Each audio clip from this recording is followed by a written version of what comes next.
While I'm honored to be speaking today about Mr. Nathan, I'm also somewhat troubled. What can I say that will do justice to a friend and mentor of almost 4 decades?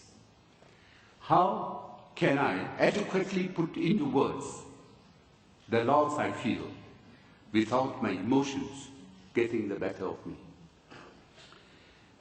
I first heard of Mr. Nathan in the late 1950s when I was an undergraduate. But I got to know him well only in the 1980s when he was appointed chairman of the Hindu Endowment Board. The first thing I noticed about him was that, like Winston Churchill, he did not think doing your best was good enough. Doing what was required was more important. His priorities for the endowment board were clear. He wanted to get the accounts up to date because we were handling money from a large number of devotees. He brought in an excellent finance member who not only cleaned up the accounts but also instituted strict measures to ensure there were no leakages. Mr. Nathan was also mindful of religious sensitivities. Once every 12 years, large amounts are spent to refresh Hindu temples.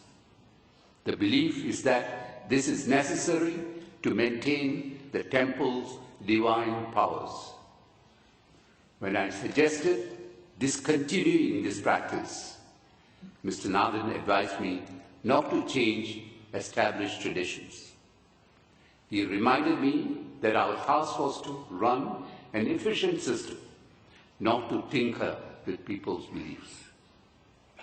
Once I asked him why he had agreed to be chairman of the endowment board. He explained that in the political arena, there were credible Indian ministers who had won the respect of all races. He thought the various Indian institutions should also be credible.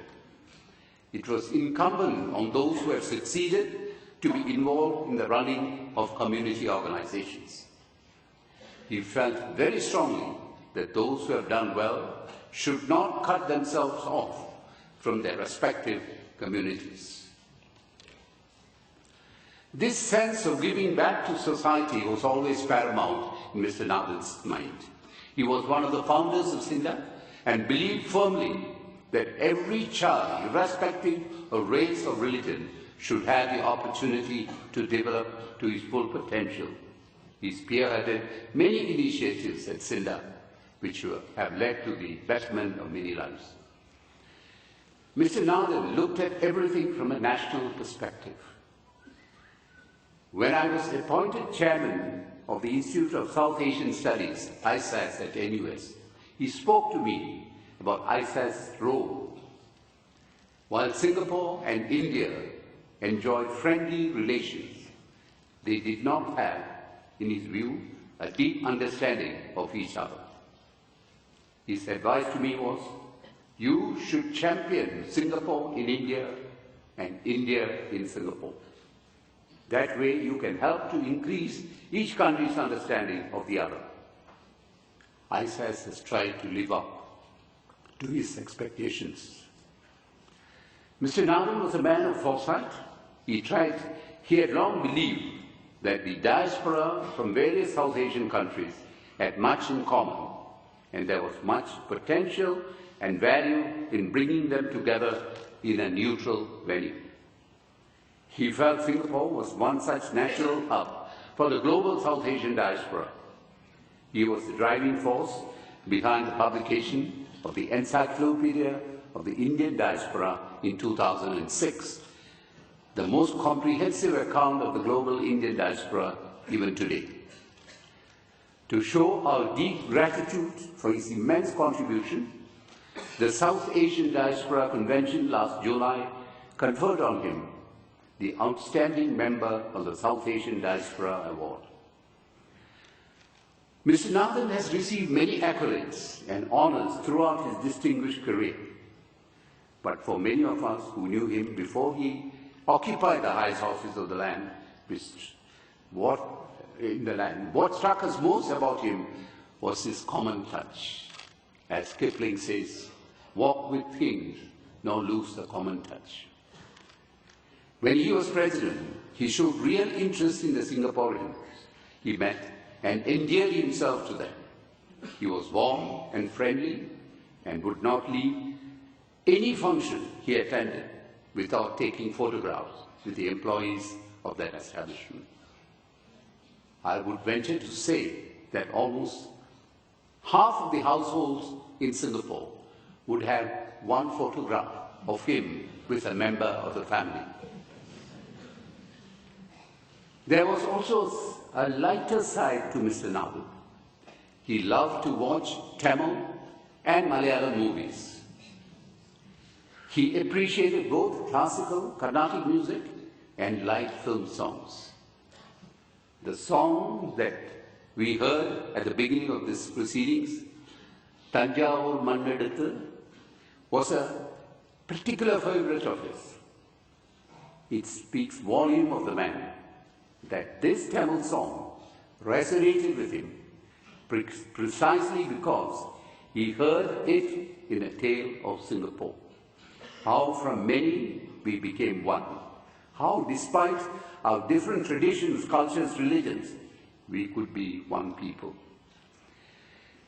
When news broke that he was critically ill in hospital and the newspapers published it, a lady who had once worked for us as a domestic helper called my wife from Kumbakonam, a remote town in Tamil Nadu, to inquire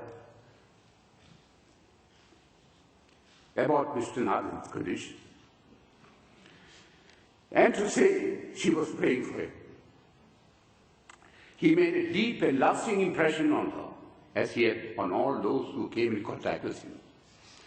Another person who contacted me was Mr. Tan Guan Hing, a visually handicapped writer, one whose books Mr. Nathan launched in 2001. Mr. Nathan had also written a foreword to Guan Hing's latest book, Pioneering Disabled and the Able. Guan Hing accompanied me and my wife to pay the last respects at the family's residence. My wife and I have traveled several times with Mr. Nathan and his family. On those trips, we saw a side of Mr. Nathan that few outside would have seen. He was above all a family man. The childhood love between him and Mrs. Nathan seemed to have grown with the passage of time.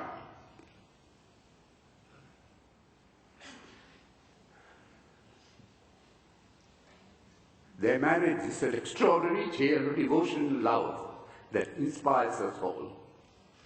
The family they created with their children, Jyotika, Osit, as well as Gaeng and Wui, and grandchildren, Monisha, Kiron, and Keshin. They are a closely knit family. Mr. Nathan lives on in them as he does in our hearts. At this time of sorrow, we share the loss of Mrs. Nathan and her family. Pray and pray that they will have the strength to withstand it. Today we bid farewell to a remarkable man whose life was an unusual journey. We were all fortunate to have been, in some measure, a part of this unexpected odyssey. Farewell, Mr. Nathan. May you rest in peace.